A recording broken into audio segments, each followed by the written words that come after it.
Hi everybody, Ron Placone here. So recently, IKEA raised their minimum wage. Huh, great, crazy communist. Now I bet it costs $7,000 for an armchair. Actually, it's been going pretty good. It's been going so good that IKEA is going to raise their minimum wage again. Turns out raising the minimum wage has led to better worker retention because people enjoy working there because they're getting compensated at a fair rate.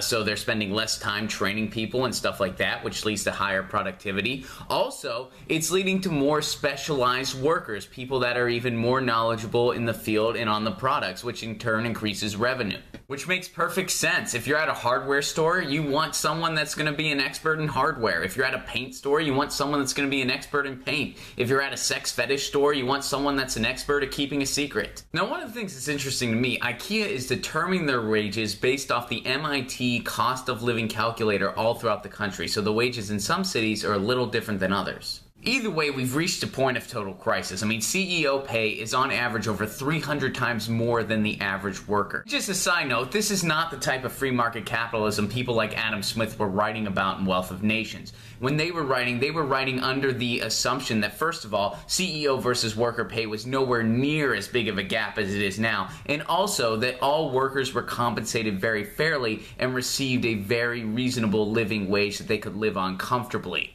I mean, if that book came out today, it would be considered center-left, and Fox News would pan it right away because it's over 500 pages and doesn't have any pictures. But I digress. So even though idealistically I'd love to see a huge spike at the federal level, incorporating something like the MIT Cost of Living Index and factoring it in, which factors in rent, transportation, food costs, and stuff like that, is a better benchmark to start implementing better wage policy.